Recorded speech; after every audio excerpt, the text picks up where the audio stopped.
You are listening to the Pregnancy Podcast with Vanessa Merton.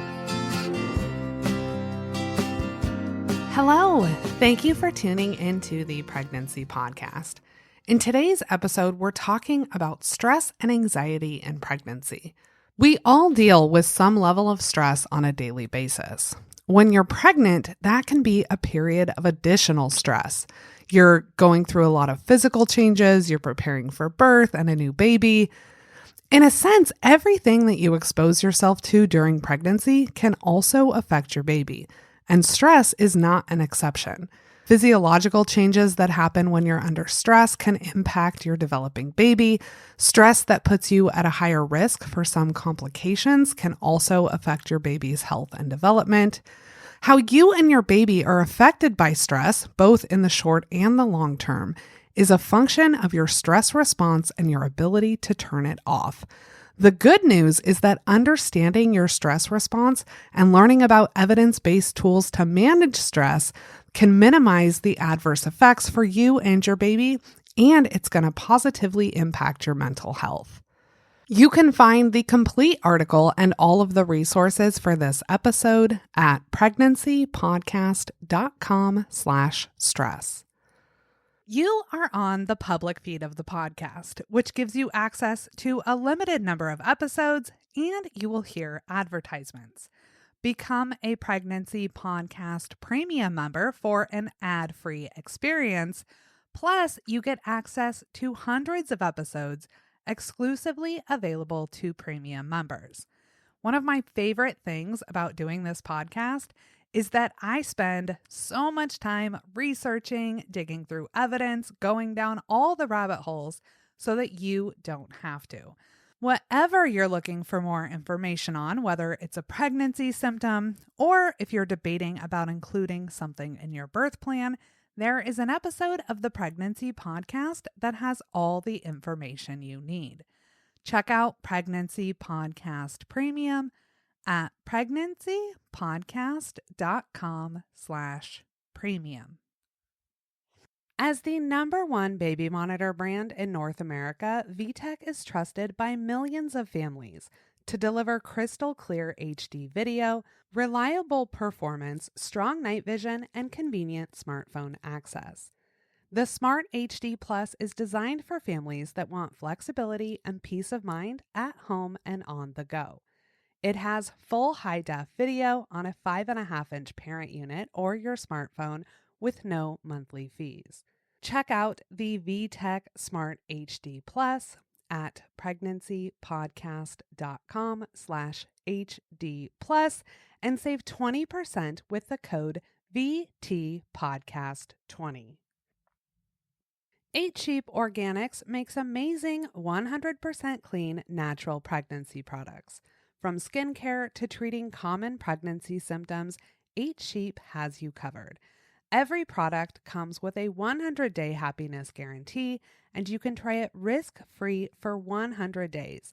If you're not 100% happy with your purchase, simply send them an email and they'll get you a refund, no questions asked.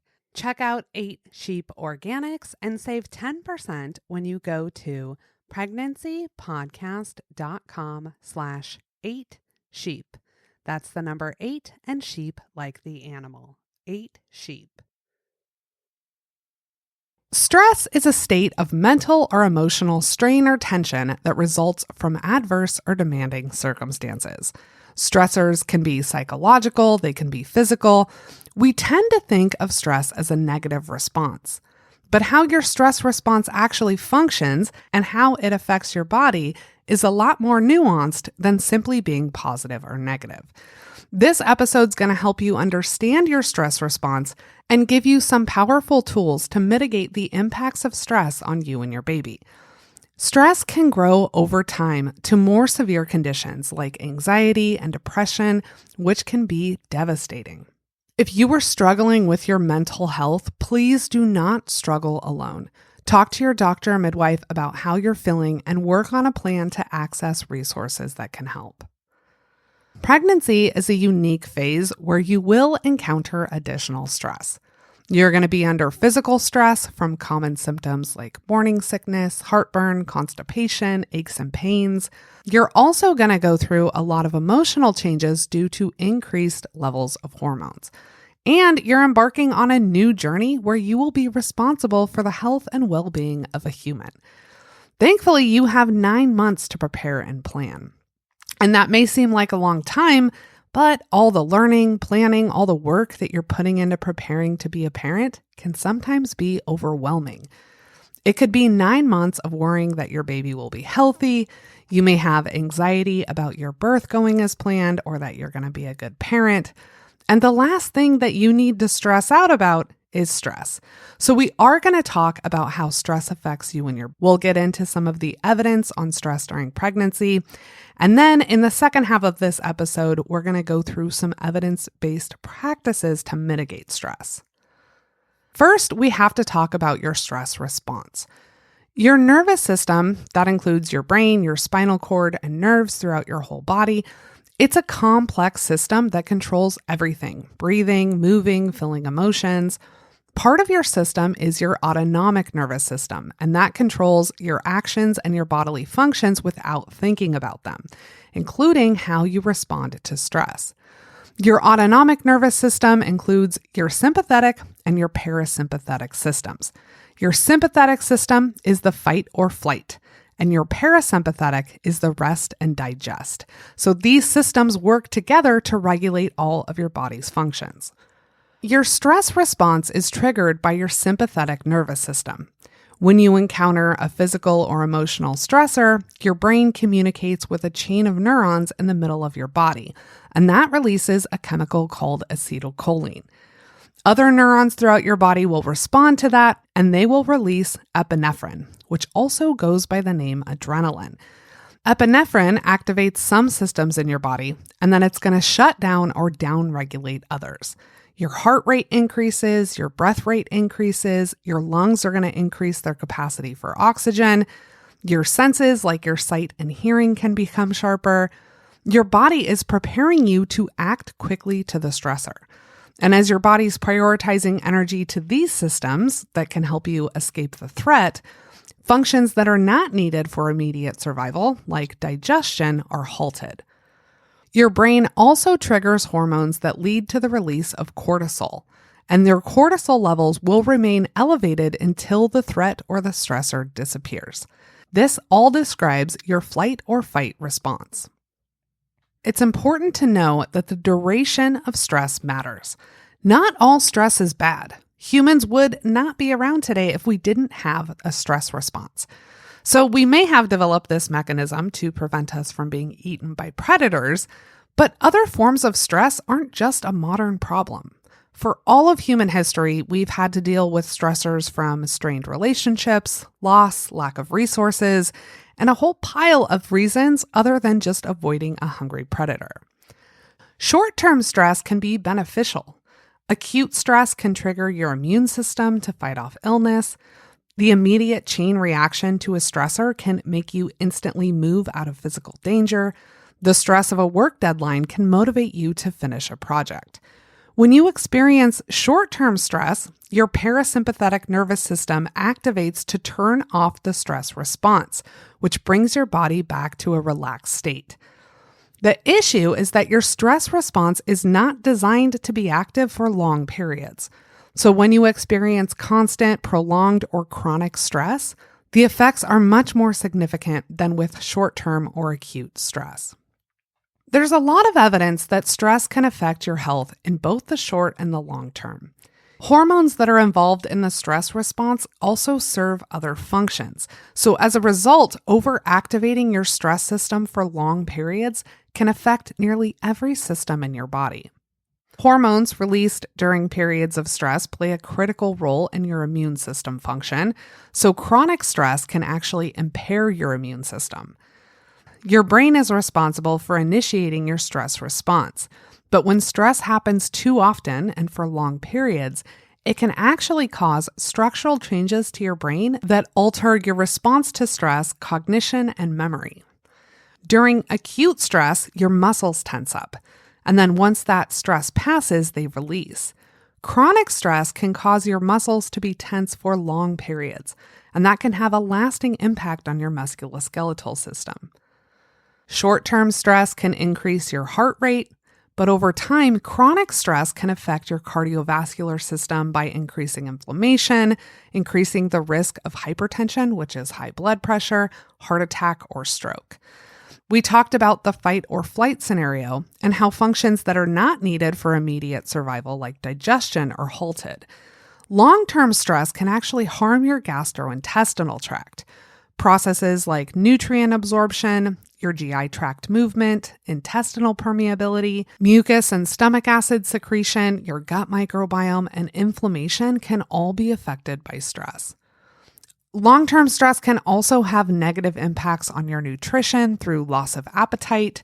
Your quality and quantity of sleep can be affected. If you're under constant stress, it can be difficult not just to enjoy your life, but just to cope on a daily basis. The research on stress in pregnancy is generalized, and it can't quite account for how everybody experiences stress differently. Your perception of stress and how your body reacts is unique.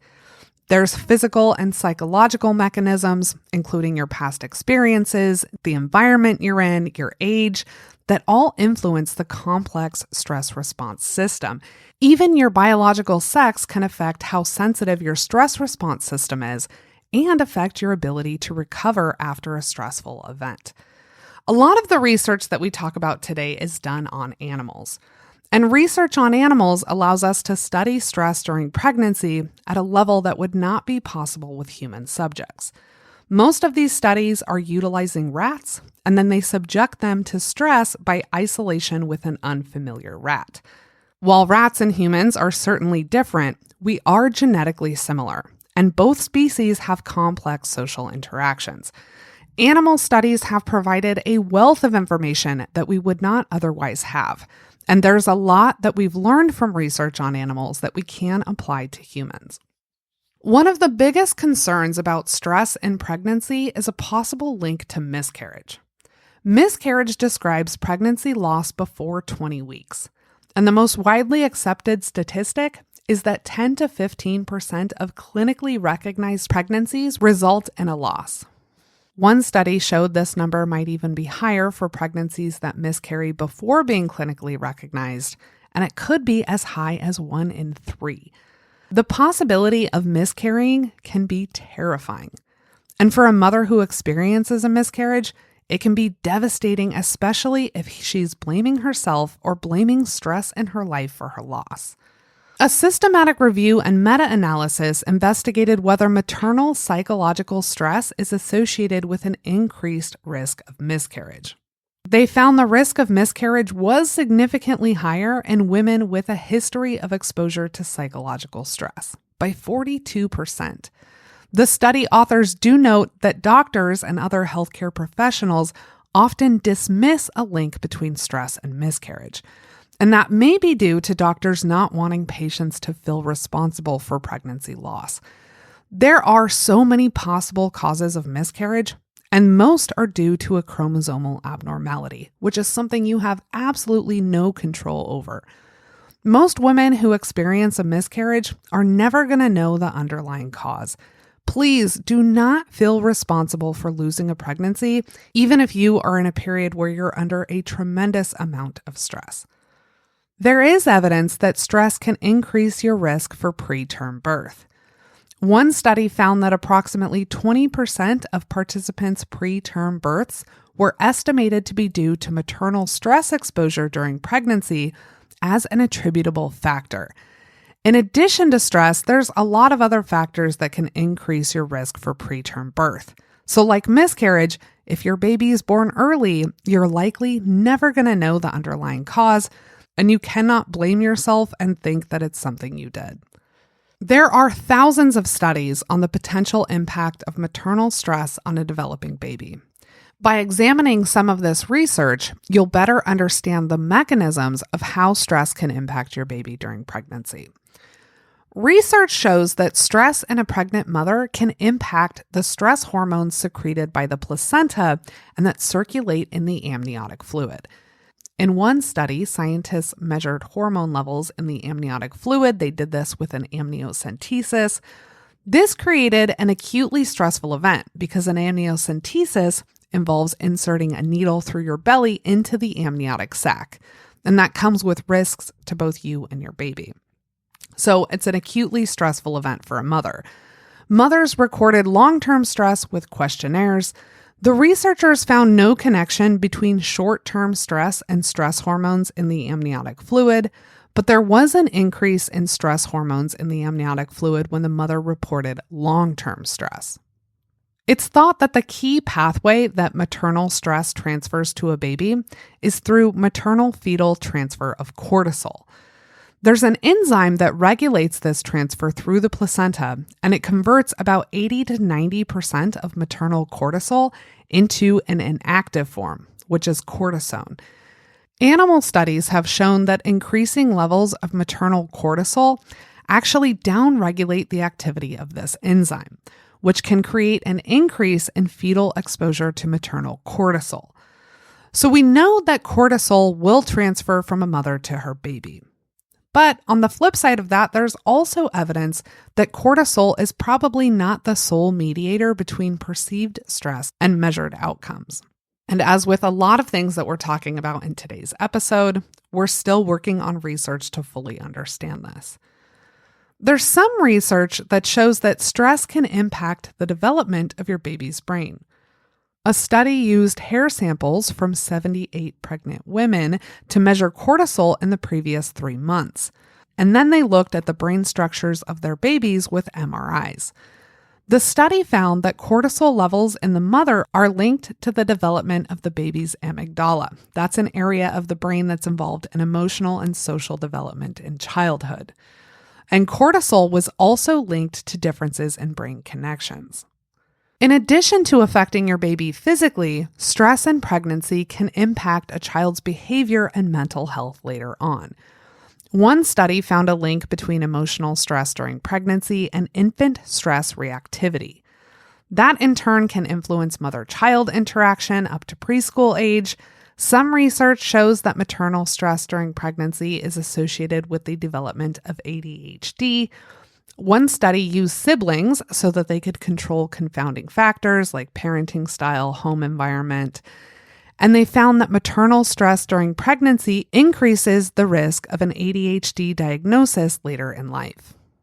There is an extensive review that breaks down a pile of evidence that prenatal exposure to maternal stress can have long-lasting effects on the behavior and mental health of offspring. This review is very in-depth, but there's a few takeaways that are worth mentioning. And of course, if you want to read the full review, that I will link to that. It's important to remember that prenatal stress and outcomes in babies are complex. This is not a simple cause and effect system. One takeaway from this study is that there's growing evidence suggesting an association between a baby's autonomic nervous system function and prenatal exposure to maternal stress, depression, and anxiety. Several of the studies in this review found critical periods in gestation that are vulnerable to the effects of prenatal stress. But we can't identify one pregnancy period as the most susceptible to stress. Your baby's developing different structures and functions of their brain throughout development. So that means that your entire pregnancy is a series of critical periods that are vulnerable to one or more offspring outcomes. Multiple studies in this review found that male and female babies responded differently to stress. And this differed based on prenatal stress when it occurred and the measured outcomes. Overall, there wasn't one sex that was more susceptible to stress, but studies did find that males and females differed depending on the different outcomes that they were looking at. Many of the studies that were reviewed also looked at longer-term outcomes. There's even evidence that maternal stress can impact the telomere length of babies. The length of telomeres is a biomarker for aging. And as we age, stress hormones, oxidation, inflammation can all affect the length of telomeres. Again, if you are interested in reading more in depth or reading through this whole review, I will of course link to it in the article for this episode. We know that prenatal stress can significantly affect maternal health, pregnancy, baby development, but this is not one clear path that's well understood. There are many mechanisms through which stress can affect you and your baby, and the science and our understanding of that is still developing. A recurring theme throughout the research reviewed for this episode is that we need better solutions for maternal mental health. Some of the proposed solutions are to screen expecting mothers for stress, anxiety, depression, or other issues at the beginning of their pregnancy. Many studies suggest that care providers offer expecting mothers access to professionals, resources, tools. Maternal mental health starts in pregnancy, and the earlier that you prioritize your mental health, the better. Next, we're going to talk about managing stress and talk about some evidence-based tools that you can put into practice. Before we do that, I want to thank the sponsors that have supported this episode. A lot of companies have exclusive discounts for pregnancy podcast listeners, and you can always see discounts and promo codes at pregnancypodcast.com/resources. Get a 20% discount on select products from VTech with the code VTPodcast20. As the #1 baby monitor brand in North America, VTech is trusted by millions of families to deliver crystal clear HD video, reliable performance, strong night vision, and convenient smartphone access. The VTech Smart HD Plus is designed for families that want flexibility and peace of mind, both at home and on the go. The high-def camera has a 135-degree wide-angle lens. You get free access to the My VTech Baby Plus mobile app with no subscription fees. You can stream both on a smartphone or the parent unit. You can remotely pan, tilt, and zoom.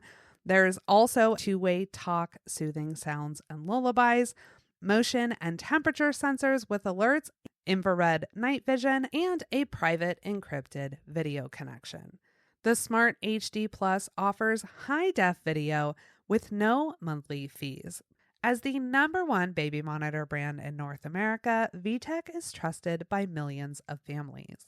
Check out the VTech Smart HD Plus at pregnancypodcast.com/HD Plus and save 20% with the code VTPodcast20. Let's get back to today's episode. Unfortunately, our society, especially in the United States, does not prioritize mental health. If there is one thing that you can do for yourself and your baby that's going to have the most significant impact on your family, it's to take care of your mental health. And that starts with learning how to manage stress. Some sources of stress in your life will be out of your control. However, you have a lot of control over how you react to mitigate stress and the impact on you and your baby. Let's talk about some different perspectives, strategies, and tools that you can implement. And everyone's different. Not all of these techniques may work for you. So take what applies to you and then ignore what doesn't. It would be wonderful if you could just avoid stress in the first place. Now, I know that's not a realistic solution for everything, but there are some scenarios that you can just avoid it. To avoid it, first, you have to identify the source. If there are people online, in person, that stress you out, if you can limit your interaction with them, do it. Now, I know that can be a lot more challenging with somebody who's a coworker or a family member than with somebody that you can just unfollow online. If your source of stress is something that you can avoid while still fulfilling your obligations, start there. Worry, fear, anxiety about the future is something that every parent will experience. But you can take steps to overcome these issues and get more comfortable with the unknowns that can be ahead. The first step is to define what you're worried about and educate yourself. Next, you want to acknowledge that anything is possible.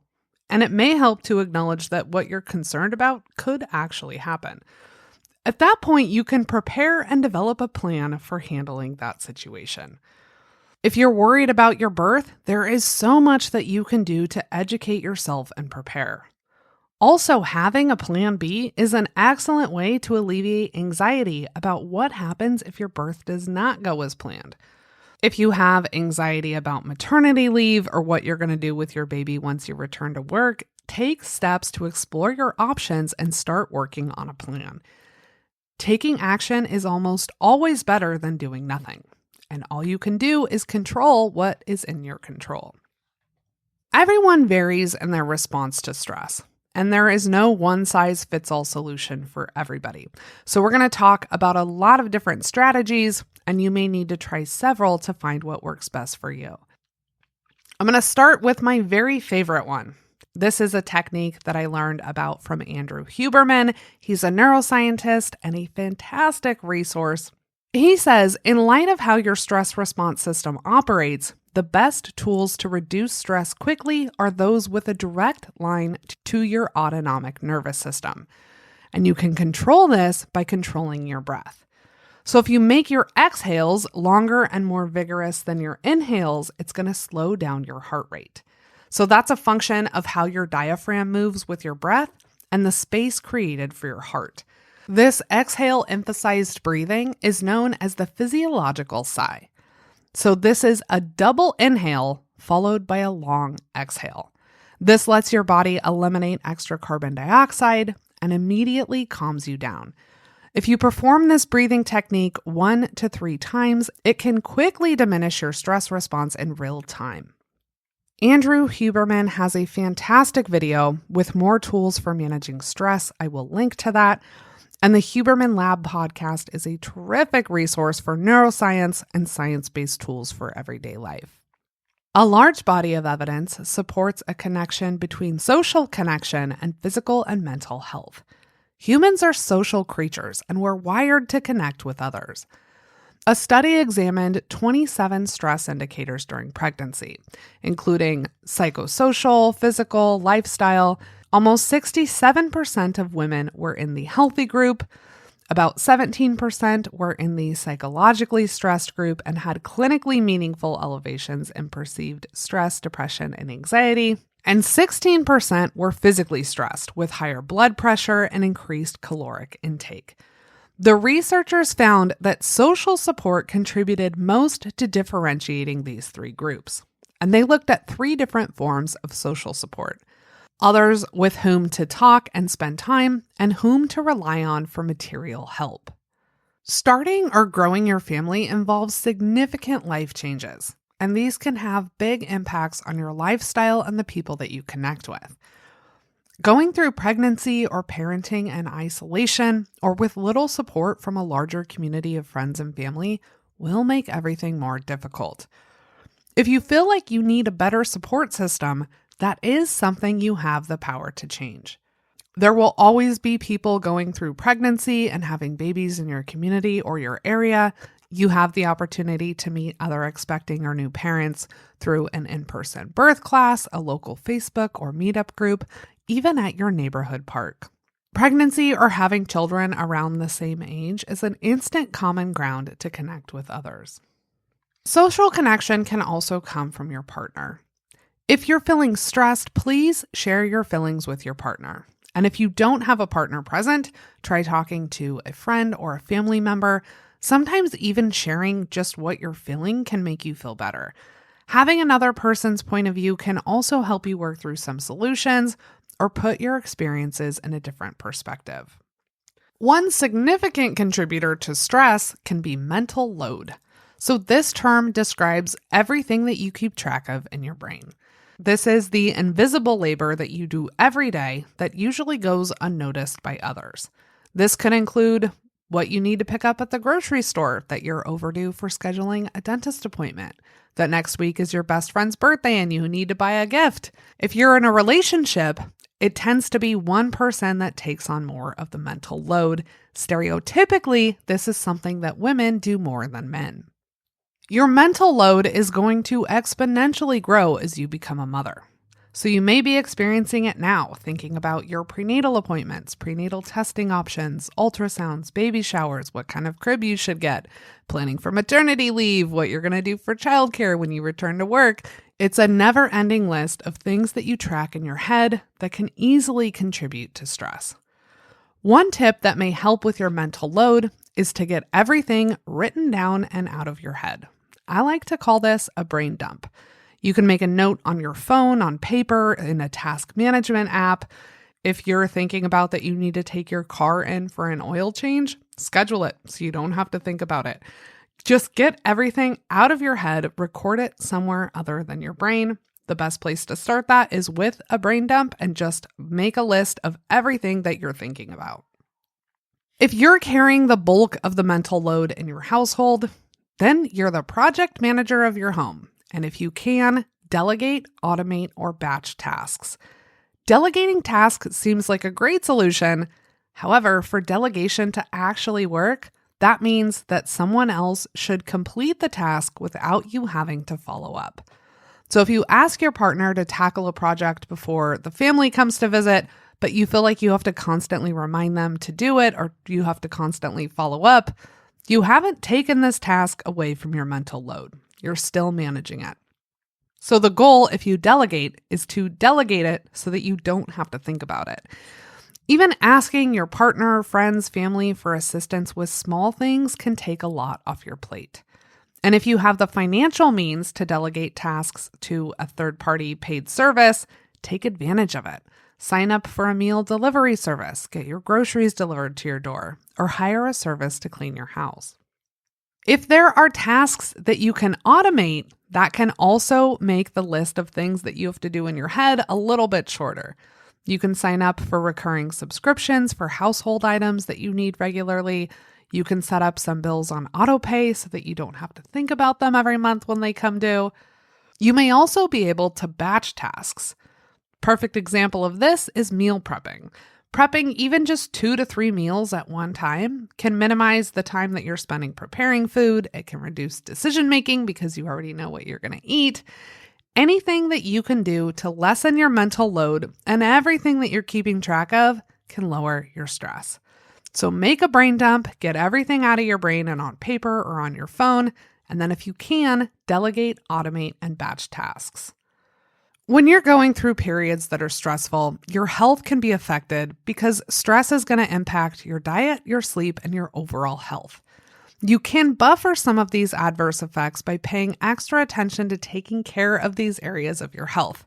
That may also improve your ability to manage stress. It's true that pregnancy can present some challenges to sleeping well, but there's also a lot you can do to prioritize and improve your sleep.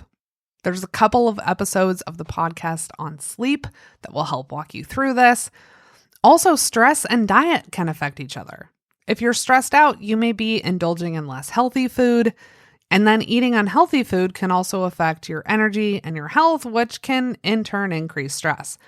Your diet doesn't have to be perfect, but you should prioritize healthy whole foods. You should also take a high-quality prenatal vitamin to fill any nutritional gaps. You may also be interested in supporting and boosting your immune system, especially during times that are particularly stressful. The healthier that you are overall, the better you can manage stress, and the more you can mitigate the adverse effects of stress in both the short and the long term. Exercise is another big one, and it may seem counterintuitive that exercise can help you manage stress when the act of exercise puts physical stress on your body. Exercise can cause changes to a lot of different hormones, including the ones involved in your stress response. It can also help with symptoms that result from chronic stress, like cardiovascular issues and impaired immune function. One of the challenges is that stress can impair your efforts to be physically active. The more stress you have, the less motivated you may be to work out. One way to get out of this feedback loop is to make exercise a habit. One of the most beneficial things that you can do for your health and your baby's health is to exercise regularly. That could mean that you join a gym, sign up for a class, take a walk every day in your neighborhood. The key to incorporating exercise into your routine is finding something that works for you and being consistent. And sometimes consistency means that you do it even when you're stressed out and you don't feel like it.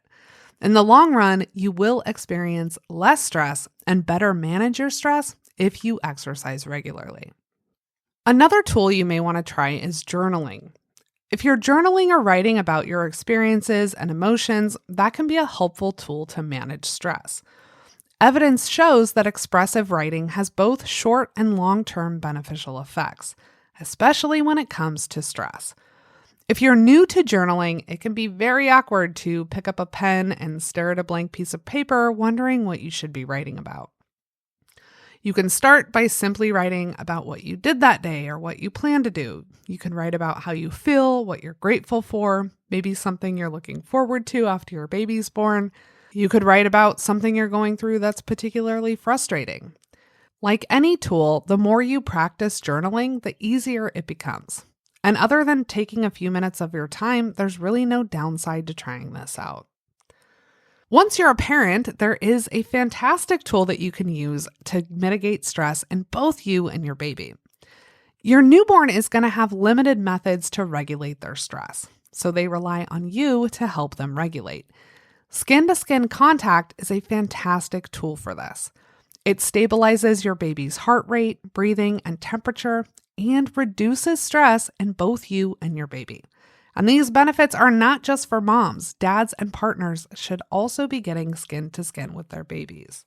Managing stress is a skill that you're not going to master overnight. The more you practice, the more you're going to find better techniques, the easier it's going to get. Applying techniques to manage stress during pregnancy is going to enable you to better deal with stress as you encounter it in your parenting journey. Stress is not a new thing, and as long as there have been parents raising humans, it's been a challenge. There is one concept that I think can help put stress and put things into perspective a little bit. Stoicism is a Greek philosophy. This dates back to 300 BC. It's based on the idea that we don't control and cannot rely on external events, only ourselves and our responses. To be a human means that you will endure stressful situations. But we can train ourselves to look at things from another perspective or to respond differently. You cannot control what happens, but you can control how you respond to it. Over time and with consistency, you can train yourself to be more resilient to stress and to mitigate the adverse effects. If you have any interest in exploring more on Stoicism, Ryan Holiday is a fantastic resource. I look forward to his daily dad email every morning, even though I'm a mom and not a dad. It has fantastic advice. It's all based on Stoic philosophy, and everything is centered around there's so many stressors that we encounter that are out of our control, but we can always control how we respond. If you're experiencing stress because of your pregnancy, remember this phase of your life is temporary. If you're dealing with physical discomforts, those will eventually go away. A great question to ask yourself is, will this matter in a week or a month or a year? If the answer is no, it may not be worth thinking too much about it right now. And I acknowledge that's much easier said than done. But it can be helpful to realize that with a lot of things, there will be a point when this issue is going to go away or when it doesn't bother you.